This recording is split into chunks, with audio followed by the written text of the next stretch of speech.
Cześć, witam Was Energik w kolejnym odcinku To było grane i dzisiaj gra, którą pewnie większość z Was podejrzewała, że niedługo się pojawi i jest to Oddworld Stranger Wrath, czyli kolejna, w zasadzie przedostatnia chyba odsłona, albo ostatnia, chyba przedostatnia odsłona gry, która dzieje się w świecie Oddworld.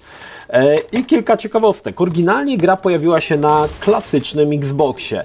I jak widzicie, nawet mamy tutaj znaczek Only on Xbox. I nie jest to wcale pomyłka, bo w 2005 roku, kiedy gra wyszła, ona tylko działała tylko i wyłącznie na oryginalnym Xboxie. Było to dosyć dziwne, bo pierwsze części Ape'a, Ape Odyssey i Ape Exodus działały na PlayStation 1.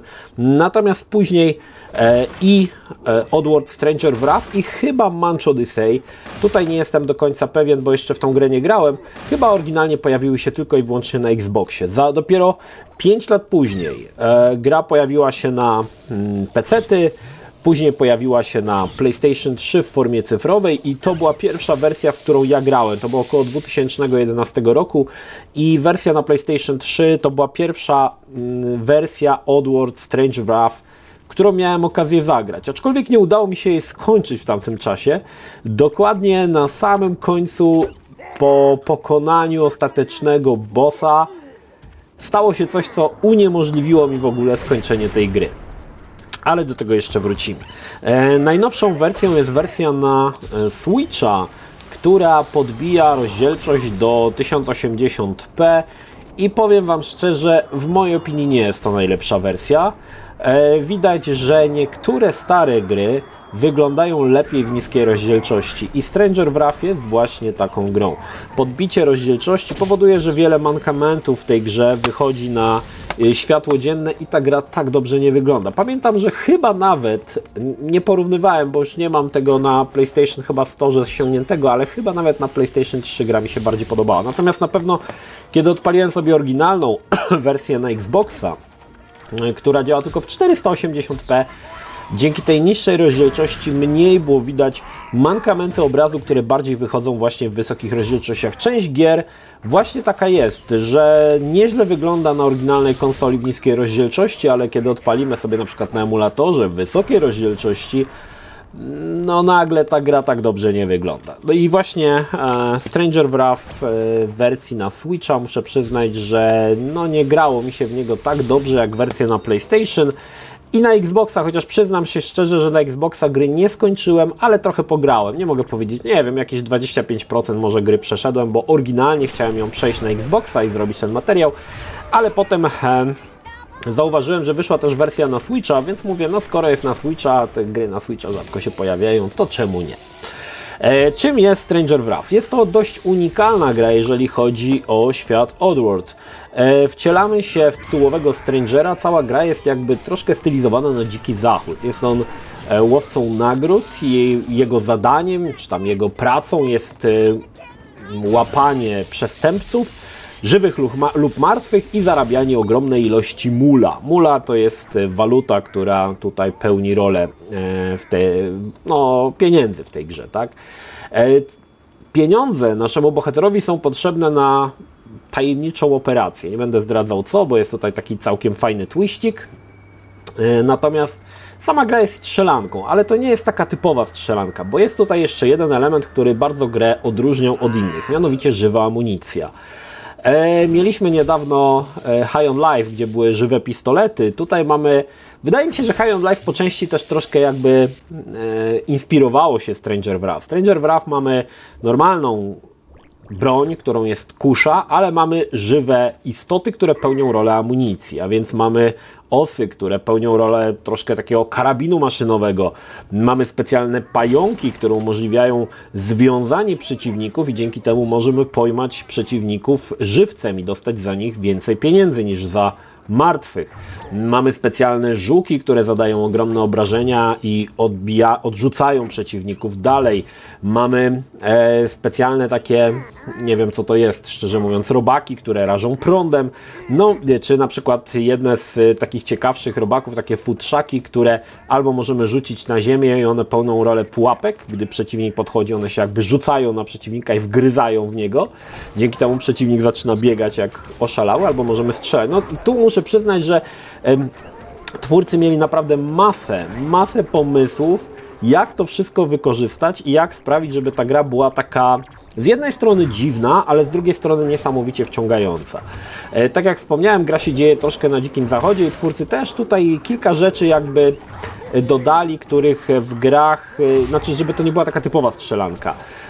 O co chodzi? Mapy pełnią rolę troszkę takich, można powiedzieć, otwartych map. To jest dosyć duże słowo, ale faktycznie można powiedzieć, że to są bardziej takie mapy, gdzie możemy, naprawdę są to duże terytoria, po których możemy się tutaj swobodnie przemieszczać. Nie są to jakby gigantyczne, otwarte mapy, ale pełnią one rolę troszkę takiej otwartej mapy. Naszym hubem jest zawsze miasto, których zwiedzamy podczas przygody kilka, gdzie możemy sprzedać naszych zebranych przeciwników, no i kupić różne rzeczy, ulepszenia i tak dalej. Kolejną rzeczą, która w mojej opinii była fantastyczną rzeczą i chyba jedną z najlepiej zrobionych w grach, to to, że gra nie jest jakby dedykowana ani grze z trzeciej osoby, ani grze z pierwszej osoby. Musimy się cały czas pomiędzy widokiem pierwszo- a trzecioosobowym przełączać.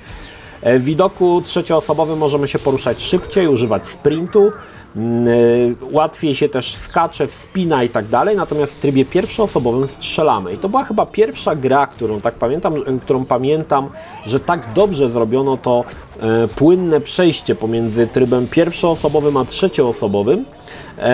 I jakby to jakby nie powodowało przestoju rozgrywki, to było płynne, tak? Że w zasadzie tylko przy jednym przycisku przełączaliśmy się w kolejny tryb i mogliśmy na przykład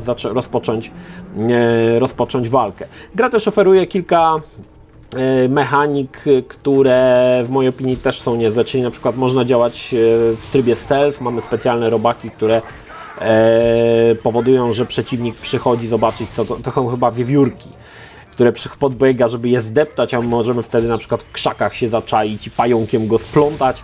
Także dużo tutaj widać, że włożono masę pracy, aby to nie był taki typowy first person shooter, tylko wzorem właśnie gier ze świata Oddworld był on taki troszkę dziwaczny, tak? Z jednej strony dziwaczny, ale z drugiej niesamowicie jakby wciągający. Gra też co jakiś czas daje nam nowe mechaniki, a to popływamy sobie łódką, a to pojeździmy takim wagonikiem gdzieś tam po jakichś jaskiniach, co jest też tak mocno osadzone, powiedzmy, w takich klimatach Dzikiego Zachodu, tak? Natomiast sama gra, muszę przyznać, że jest naprawdę świetna. Ona tak naprawdę się nie zestarzała. Nadal trzyma poziom, nadal świetnie się w to gra.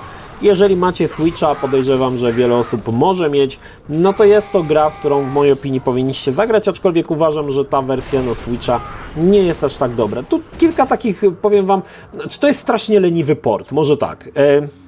Leniwy w tym względzie, że Switch jest na pewno mocniejszy od klasycznego Xboxa i niezmienienie nawet tego, że biegniesz i przed tobą rysuje się trawa w grze, która no nie ma zbyt dużych wymagań, to jest dla mnie po prostu żenada, tak? Żenada, a bardzo często w wersji na Switcha takie sytuacje były, że biegniesz i przed tobą widzisz, że kilka kroków przed tobą rysuje się trawa. No, to może się zdarzyć na Zeldzie, która jest o wiele bardziej zaawansowanym produktem niż to, natomiast no tutaj gra, która została jedynie podbita, jej rozdzielczość, no to tak wygląda, no powiedzmy sobie szczerze, dziwnie i trochę tak słabo. Można to wybaczyć w wersji na Xboxa, bo wiadomo, to Xbox, i wersji na PlayStation 3, chociaż powiem Wam szczerze, że nie pamiętam, czy w wersji na PlayStation 3 też był taki krótki zasięg widzenia. Dzisiaj już musiałbym sobie to przypomnieć,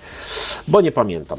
Tak jak wspomniałem, pierwszą wersją, którą zagrałem, była wersja na PlayStation 3 i tutaj mała ciekawostka, była to jedna z dosłownie kilku gier, żeby Was nie skłamać, jedna może z 3 gier, które kupiłem w edycji cyfrowej, ponieważ Stranger Wrath nie wyszedł w wersji pudełkowej, aczkolwiek firma Limited Run, która specjalizuje się w wydawaniu pudełkowych wersji gier, które wyszły cyfrowo, w którymś momencie wydała Stranger Wrath również w wersji pudełkowej na PlayStation 3, również w edycji limitowanej.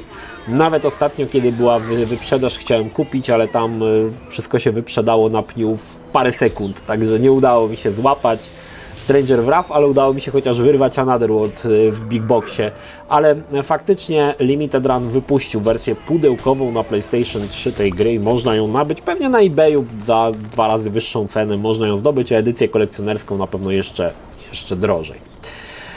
Natomiast dlaczego nie udało mi się skończyć tej gry na PlayStation 3? Pod koniec gry, nie będę tutaj spoilerował, po pokonaniu ostatecznego bossa musimy uciec z bazy. Nie jest to, mam nadzieję, żaden dla Was spoiler i mamy na to określony czas. I podczas tego segmentu gra zrobiła mi save'a, kiedy tego czasu było na tyle niewiele, że nie było szans dobiec do wyjścia. Ponieważ gra zapisuje tylko na jednym save poincie, tak naprawdę musiałbym rozpocząć grę od nowa, całkowicie. Tam nie było nawet resetowania poziomu, tylko musiałbym zacząć grę całkowicie od nowa i spróbować przejść jeszcze raz. I dlatego na samym końcu gra była już w zasadzie nie do przejścia. Tam pozostawało chyba, ja próbowałem wielokrotnie to przejść, nie wiem, chyba mi zostało 40 sekund, a tam, żeby to przejść, potrzeba było chyba ze 2 minut, tak jak patrzyłem na Switcha, także nie dało się tego w ogóle w żaden sposób ogarnąć, tak? Oczywiście wersja na Switcha ma poprawione te problemy i tutaj możemy na przykład odpalić cały poziom od nowa, albo te save pointy są inaczej porozmieszczane lub bardziej mądrze, bo tam mi się wydaje, że powinno być tak, że jeżeli zginąłeś, to gra cofa cię do save pointa, ale cofa też czas, a tu jakby czas się nie cofał, tak? Zostało zapisane ten czas, w którym już tam gdzieś daleko byłeś, i cofa cię, ale czas jakby nie wrócił do poprzedniego licznika. Dlatego tej gry mi się nigdy nie udało skończyć na PlayStation, ale tak jak mówię, to byłem na samym końcu. Kolejną rzeczą, którą myślę warto wspomnieć Stranger Wrath, są świetne cutscenki. Niestety wersja na Switcha oferuje te cutscenki z Xboxa bardzo, nawet chyba one nie są, nic z nimi nie jest robione, tylko są one po prostu upscalowane do 1080p i one wyglądają słabo. Znaczy słabo one wyglądają pod kątem technicznym, bo cutscenki w Stranger Wrath nawiązują do pozostałych cutscenek ze świata Oddworld, czyli Ape Odyssey i Ape Exodus. Jeżeli mieliście okazję grać, to pamiętacie, że tam były świetne te cutscenki i tutaj również te cutscenki są naprawdę wysokiej jakości, aczkolwiek powiedzmy sobie szczerze, no nie byłoby zbyt dużo pracy, gdyby przepuścić te cutscenki przez sztuczną inteligencję i je upskalować nawet do tego 1080p i pozbyć się artefaktów kompresji, no ale nie. Tak jak mówię, jest to bardzo leniwy port wersji na Switcha i choć wszystkie gry serii Oddworld wyszły w osobnych pudełkach, znaczy Ape Odyssey i Ape Exodus zostały wydane jako New and Tasty i to są te wersje zremakeowane. Osobno pojawił się Munch Odyssey i osobno pojawił się Stranger Wrath. Aczkolwiek jeżeli chcecie sobie zagrać, dla Was będzie bardziej opłacalne kupić w jednym pudełku wszystkie części świata Oddworld. Nie wiem, czy to jest na jednym kartridżu, bo tej wersji nie mam, ale są wszystkie gry w jednym pudełku, także od razu możecie zagrać sobie i w Stranger Wrath, i we wszystkie gry ze świata Oddworld. Pytanie, czy dzisiaj warto zagrać? Powiem Wam tak, zdecydowanie jest to tytuł, który Was ominął. Jeżeli Was ominął, to warto do niego wrócić, bo jest to naprawdę fantastyczna gra ze świetnym klimatem, z niesamowitymi pomysłami, które tak naprawdę może dzisiaj już nie robią takiego wrażenia, bo wiadomo, dzisiaj te gry, szczególnie na przykład indyki, zarzucają masami pomysłów graczy, natomiast faktycznie na 2005 rok, kiedy Stranger Wrath wychodził, to był naprawdę tytuł świeży i niespotykany pod kątem mechanik, pomysłów.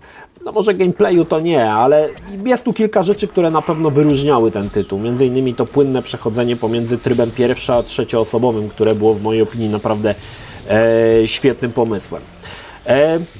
Pytanie, w którą wersję zagrać, bo dzisiaj tak naprawdę tak sobie patrzę tutaj na internecie, na co to wyszło, bo po premierze na Xboxa już minęło trochę lat, więc mamy i PlayStation 3, i mamy Windowsa, i mamy Vita, i mamy iOS-a, Androida, mamy Switcha, mamy PlayStation 4 i Xbox One. Prawdopodobnie tutaj PlayStation 4 jest wersja cyfrowa. Nie wiem też jak na Vicie, czy wyszło to w formie pudełkowej, czy też również w formie cyfrowej. Tak naprawdę nie ma znaczenia, na którą wersję zagracie.